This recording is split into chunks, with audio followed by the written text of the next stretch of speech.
മിങ്കു ഒരു ചാരക്കുരുങ്ങ്. കാട്ടിലെ എല്ലാ മൃഗങ്ങളും സന്തോഷത്തോടെ ജീവിക്കുകയായിരുന്നു. കാട്ടിലെ രാജാവായിരുന്ന സിംഹരാജൻ കരുണയുള്ളവനായിരുന്നു. കാട്ടിലെ മൃഗങ്ങളെല്ലാവരും സിംഹരാജന്റെ കാര്യത്തിൽ വളരെ സന്തോഷവാന്മാരായിരുന്നു. സിംഹരാജൻ വലിയ ചെറിയ മൃഗങ്ങൾ എന്ന് വ്യത്യാസം നോക്കാത്ത ആളായിരുന്നു. എല്ലാ മൃഗങ്ങളോടും ഒരുപോലെയായിരുന്നു പെരുമാറിയിരുന്നത്. എന്നാൽ ചില നാളുകളായി കാട്ടിൽ നടക്കുന്ന കാര്യങ്ങളിൽ ദുരൂഹതയുണ്ടായിരുന്നു. എല്ലാ മൃഗങ്ങളും ഏതോ ഒരു രഹസ്യ വഴിയിലൂടെ കാണാതെ പോകുന്നുണ്ടായിരുന്നു.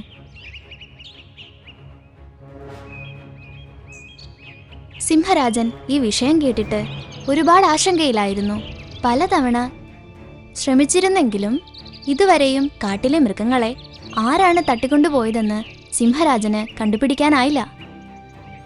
എന്നാൽ അന്നു മുതൽ ഓരോ ദിവസവും ഓരോ മൃഗം കാണാതെ പോകുന്നുണ്ടെന്നാണ് പറഞ്ഞു വരുന്നത്.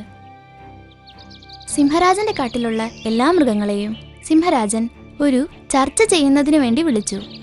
ഈ മനോഹരമായ കാട്ടിൽ കുറച്ചു ദിവസങ്ങളായി നമ്മുടെ സുഹൃത്തുക്കൾ നിരൂഹതയുടെ കാണാതെയാകുന്നു. ഇതിപ്പോൾ കൂടി വരുന്നു. എത്ര ശ്രമിച്ചിട്ടും സംഭവം എന്താണെന്ന് മനസ്സിലാകുന്നില്ല. ഇതിന്റെ പിന്നിൽ എന്ത് രഹസ്യമാണുള്ളത്? ഞാൻ ചിന്തിക്കുന്നത്, നിങ്ങളിൽ ആരാണോ ബുദ്ധിശാലി? അവർ വന്നൊരു ഐഡിയ തരൂ. ഞാനിപ്പോൾ എന്ത് ചെയ്യണം?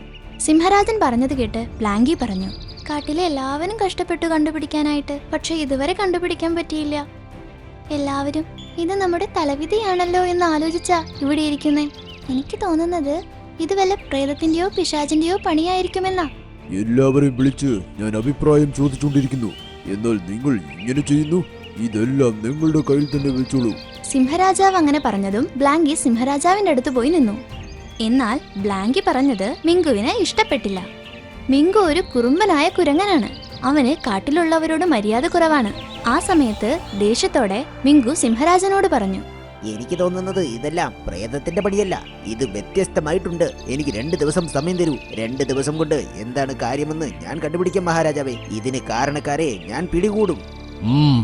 ഒരു പക്ഷെ നീ പറഞ്ഞതുപോലെ നീ ഇങ്ങനെ ചെയ്താൽ നീ എന്റെ രാജ്യത്തിലെ ഒരു പ്രധാനപ്പെട്ട വ്യക്തിയായി മാറും. നീ ആയിരിക്കും എന്റെ ഇടത് കൈ. എല്ലാവരും പോകൂ. 2 ദിവസം കഴിഞ്ഞ് നിങ്ങൾക്കിവിടെ വരാം. അങ്ങനെ പറഞ്ഞ് മീറ്റിംഗ് അവസാനിപ്പിച്ചു. മിങ്കു മീറ്റിംഗ് എല്ലാം കഴിഞ്ഞതിന് ശേഷം മരത്തിൽ കയറിയിരുന്ന് ആലോചിക്കാൻ തുടങ്ങി. രാജാവിന്റെ മുമ്പിൽ പറയാനുള്ളത് പറഞ്ഞു. പക്ഷേ ഇതെങ്ങനെ പരിഹരിക്കുമെന്നുള്ളതാണ് ആലോചിക്കുന്നത്. എന്തു പറ്റി മിങ്കു? എന്താണ് നീ ആലോചിക്കുന്നത്? നിന്നോട് ഞാൻ എന്ത് പറയാനാ? രാജാവിനോട് വലിയ വീരവാദമൊക്കെ നടത്തി ഞാൻ. എന്നാൽ ഇപ്പോൾ എനിക്ക് ഒന്നും മനസ്സിലാകുന്നില്ല. ഞാൻ ഇനി എന്ത് ചെയ്യും? ഞാൻ നിന്നോട് എത്രയോ തവണ പറഞ്ഞിട്ടുണ്ട്, നിന്നെക്കൊണ്ട് കഴിയാത്ത കാര്യങ്ങളിൽ നീ ഒരിക്കലും തലയിടരുതെന്ന്. നീ തന്നെ പോയി കുഴി കുഴിച്ച് നീ അതിൽ വീണല്ലേ. 2 ദിവസം കഴിഞ്ഞ് രാജാവിനോട് എന്തു പറയും? നീ പറഞ്ഞത് ശരിയാ ചിങ്കി. അങ്ങനെ സംഭവിച്ചാൽ അതിനുശേഷം കുറച്ച് ആപത്ത് തന്നെയാ. അപ്പോൾ മിങ്കുവിന്റെ മനസ്സിലൊരു ഉപായം തോന്നി. അത് ചിങ്കിയോട് പറഞ്ഞു. നിനക്കെന്തുകൊണ്ട് എന്നെ സഹായിച്ചുകൂടാ? നീ എപ്പോഴും ഈ കാട്ടിൽ ചുറ്റിക്കറങ്ങുന്നതല്ലേ. നിനക്ക് വളരെ എളുപ്പത്തിൽ ഇത് കണ്ടെത്താമല്ലോ. നീ എന്താ വിചാരിച്ചിരിക്കുന്നേ? ഞാനിത് കണ്ടുപിടിക്കാൻ ഒരിക്കലും ശ്രമിക്കില്ലെന്നോ? ഞാൻ ഒരുപാട് തവണ ശ്രമിച്ചിട്ടുണ്ട്. പക്ഷേ എത്ര ശ്രമിച്ചാലും എനിക്ക് കണ്ടുപിടിക്കാൻ കഴിഞ്ഞില്ല. മിങ്കുവും ചിങ്കിയും സംസാരിച്ചിരിക്കുന്നത് മരത്തിന് താഴെ ഇരുന്ന് വൈറ്റിയും ഹരിയും കേൾക്കുന്നുണ്ടായിരുന്നു. വൈറ്റിയും ഹരിയും രണ്ടുപേരും നല്ല സുഹൃത്തുക്കളാണ്. രണ്ടുപേരും എപ്പോഴും ഒരുമിച്ചാ ഉണ്ടാവുക. അവർ രണ്ടുപേരും ഇരുന്ന് ചിരിക്കാൻ തുടങ്ങി. അവർ രണ്ടുപേരും ചിരിക്കുന്നത് കണ്ട് മിങ്കുവിന് ദേഷ്യം വന്ന് അവരോട് പറഞ്ഞു, ഇങ്ങനെ വന്ന് ഒളിച്ചിരുന്ന് കേൾക്കുന്ന ശീലമൊന്നും നിങ്ങളെ വിട്ട് പോയില്ലേ? കഴിഞ്ഞ തവണയും ഇങ്ങനെ ചെയ്തത് കൊണ്ടാണ് നിങ്ങൾ എന്റെ കൈ കൊണ്ട് നന്നായി അടി വാങ്ങിയത്. എനിക്ക് ഓർമ്മയുണ്ട്, നീ ഞങ്ങളെ 2 പേരെ നന്നായി അടിച്ചല്ലോ അല്ലേ? എന്നാൽ 2 ദിവസം കഴിഞ്ഞാൽ നാടിന്റെ രാജാവ് എല്ലാവരുടെയും മുൻപിൽ വെച്ച് നിനക്ക് പണി തരും. അപ്പോൾ ഞങ്ങൾ സന്തോഷിക്കും. വൈറ്റി പറഞ്ഞത് കേട്ട് ചിങ്കി വളരെ ദേഷ്യത്തോടെ പറഞ്ഞു, ഇത് കളിയാക്കാൻ പറഞ്ഞതല്ല വൈറ്റി. മിങ്കു എന്തു വേണേലും പറഞ്ഞിട്ടുണ്ടാവും. രാജാവിന്റെ മുമ്പിൽ ഞാനിത് കണ്ടുപിടിക്കുമെന്ന് ധൈര്യത്തോടെ പറഞ്ഞില്ലേ? അത് പറയാൻ പോലുള്ള ധൈര്യം നിങ്ങൾക്ക് 2 പേർക്കും ഇല്ലല്ലോ. ചിങ്കി പറഞ്ഞത് കേട്ട് വൈറ്റിയും ഹരിയും രണ്ടുപേരും നിശബ്ദരായി നിന്നു. മിങ്കു അവരെ രണ്ടുപേരെയും നോക്കി പറഞ്ഞു, ഇവിടെ നോക്കൂ, ഞാൻ നിങ്ങളുടെ ശത്രുവല്ല. ഞാൻ എന്റെ കഴിവ് തെളിയിക്കാനാണ് അങ്ങനെയൊക്കെ സംസാരിച്ചു വന്നത്. എന്നാൽ ഞാൻ സത്യത്തിൽ ഇതിന് കാരണം കണ്ടുപിടിക്കാൻ പോകുക. നിങ്ങൾ 2 പേരും എന്നെ സഹായിച്ചാൽ നന്നാകുമെന്ന് തോന്നുന്നു. ആർക്കറിയാം, അടുത്ത വരിയിൽ നമ്മളും ചിലപ്പോൾ ഉണ്ടെങ്കിലോ. മിങ്കു പറഞ്ഞത് കേട്ട് വൈറ്റിയും ഹാരിയും ആലോചിക്കാൻ തുടങ്ങി. ഹാരി മിങ്കുവിനോട് പറഞ്ഞു, അതേ വൈറ്റി, മിങ്കു പറഞ്ഞത് ശരിയാ. നാളെ നമ്മള് 4 പേരിൽ ആരെങ്കിലും ഒരാളെ കാണാതെ പോകുന്നത് നല്ലതല്ല. മിങ്കുവിനെ സഹായിക്കാം. മിങ്കുവിനെ നമ്മളല്ലേ സഹായിക്കേണ്ടത്. ശരി ശരി, ഞങ്ങൾ നിന്നെ സഹായിക്കാം. എന്നാൽ എങ്ങനെ സഹായിക്കും? വൈറ്റി പറഞ്ഞത് കേട്ട് മിങ്കു ആലോചിക്കാൻ തുടങ്ങി. അതിനുശേഷം പറഞ്ഞു, നമ്മുടെ ഏതൊക്കെ വീട്ടിലാണോ ആൾക്കാർ കാണാതെയാകുന്നത് ആ വീട്ടിലേക്കെല്ലാം ആദ്യം പോകണം. അവർ ഏത് സമയത്താണ് കാണാതെ ആയതെന്ന് നമ്മൾ കണ്ടെത്തണം. ഇന്ന് അതാണ് നമ്മളുടെ ആദ്യത്തെ ജോലി. മിങ്കു അങ്ങനെ പറഞ്ഞത് എല്ലാവർക്കും നന്നായി മനസ്സിലായി. അപ്പോൾ തന്നെ എല്ലാവരും ഏതൊക്കെ മൃഗങ്ങളെ കാണാതെ പോയിരുന്നുവോ അവരുടെ വീട്ടിൽ പോയി അന്വേഷിക്കാൻ ആരംഭിച്ചു. അങ്ങനെ അവർ 3 പേരും ദിവസം മൊത്തം അന്വേഷിച്ചുകൊണ്ടേയിരുന്നു. സന്ധ്യയായപ്പോൾ എല്ലാവരും മിങ്കുവിന്റെ അടുത്തേക്ക് എത്തി. ഞാൻ നിങ്ങൾക്ക് വേണ്ടി ഇവിടെ കാത്തിരിക്കുകയായിരുന്നു. മിങ്കു അവരെല്ലാവരോടുമായി ചോദിക്കാൻ തുടങ്ങി. ഞങ്ങൾ എല്ലാവരുടെയും വീട്ടിൽ പോയി നോക്കുകയായിരുന്നു. ഞാനും ഒരുപാട് വീട്ടിൽ പോയി ചോദിച്ചു. എല്ലാ മൃഗങ്ങളും വളരെ സങ്കടത്തിലായിരുന്നു. ചിലർ ഈ കാട് വിട്ടു പോകാൻ വരെ തീരുമാനിച്ചിട്ടുണ്ട്. അപ്പോൾ ഹാരി വളരെ കാര്യമായിട്ട് ആലോചിക്കുന്നത് മിങ്കു ശ്രദ്ധിച്ചു. നിങ്ങൾ എന്തെങ്കിലും കണ്ടെത്തിയോ? ഞാനും എല്ലാ വീട്ടിലും പോയി ചോദിച്ചു. എനിക്കൊരു കാര്യത്തിൽ നല്ല സംശയമുണ്ട്. എന്ത് കാര്യം? ആരെയൊക്കെ കാണാതെ പോയിട്ടുണ്ടോ അവരെ അവസാനമായി ബ്ലാങ്കിയുടെ കൂടെയാണ് കണ്ടിട്ടുള്ളത്. അപ്പോൾ മിങ്കു ആലോചിച്ചു പറഞ്ഞു. അപ്പോൾ ഉറപ്പായും ബ്ലാങ്കിക്ക് ഇതിനെക്കുറിച്ച് അറിയാമായിരിക്കും. ഇന്നത്തെ ദിവസം കഴിഞ്ഞു. നാളെ നമുക്ക് ബ്ലാങ്കി അറിയാതെ അവനെ നിരീക്ഷിക്കണം. ഇത്തവണ ഞാനും നിങ്ങളുടെ കൂടെ വരാം.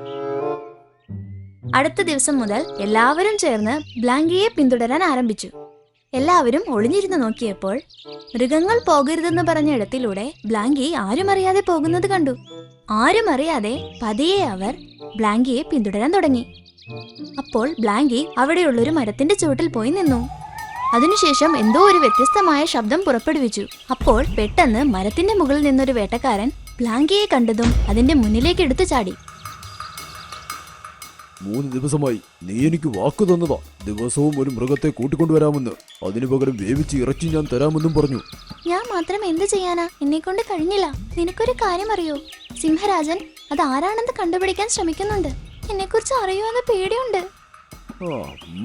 ഇനി ഒരു ദിവസം കൂടിയുള്ളൂ. അതിനുശേഷം ഈ ഡീൽ അങ്ങ് തീരും. വേവിച്ച് ഇറച്ചി ഇതാ. ബ്ലാങ്കി വേവിച്ച ഇറച്ചി കഷ്ണം എടുത്ത് കഴിക്കാൻ തുടങ്ങി. മിങ്കുവും കൂടെയുള്ള എല്ലാവരും ആ കാഴ്ച കണ്ടു. അടുത്ത ദിവസം സിംഹരാജന്റെ സഭയിലേക്ക് മിങ്കു സന്തോഷത്തോടെ പോയി. മിങ്കു, നീ ഇപ്പോൾ എന്താണ് കണ്ടെത്തിയത്? മഹാരാജാവേ, ആ കുറ്റവാളി മറ്റാരുമല്ല, നമ്മളിൽ ഒരാളാണ്. അവൾ വേവിച്ച് ഇറച്ചിക്ക് വേണ്ടി നഗരത്തിലുള്ള വേട്ടക്കാരനുമായി ഡീൽ വെച്ചു. അത് വേറെ ആരുമല്ല, അത് ബ്ലാങ്കിയാണ്. ഞാനും എന്റെ ഫ്രണ്ട്സും ഞങ്ങളുടെ കണ്ണുകൊണ്ട് കണ്ടതാ. മിങ്കു പറഞ്ഞത് കേട്ട് ബ്ലാങ്കി വളരെ ഭയന്നുപോയി. അവിടെ നിന്ന് ഓടി രക്ഷപ്പെടാൻ ശ്രമിച്ചു. അപ്പോൾ സിംഹരാജൻ അവനെ പിടിക്കാൻ വേണ്ടി ഉത്തരവിട്ടു. കുറച്ചു സമയം കഴിഞ്ഞ് ബ്ലാങ്കിയെ പിടിച്ചു കെട്ടി കൊണ്ടുവന്നു. നീ ഓടിപ്പോയത് കാണുമ്പോൾ ഇതെല്ലാം ചെയ്തത് നീയാണെന്ന് എനിക്ക് മനസ്സിലായി. കുറച്ച് ഭക്ഷണത്തിനു വേണ്ടി നമ്മുടെ കാട്ടുമൃഗങ്ങളെ വേട്ടയ്ക്ക് വിടുന്നു. ഒരുപാട് ആൾക്കാരെ നീ ആ വേട്ടക്കാരന്റെ അടുത്ത് എത്തിച്ചു. അറിയില്ലല്ലോ ആ മൃഗങ്ങളെയൊക്കെ ആ വേട്ടക്കാരൻ എന്ത് ചെയ്തിരിക്കുമെന്ന്. നീ ഇനി ജീവനോടെ ഇരിക്കാൻ പാടില്ല. അങ്ങനെ പറഞ്ഞ സിംഹരാജൻ ബ്ലാങ്കിയെ ആക്രമിക്കാൻ വന്നു.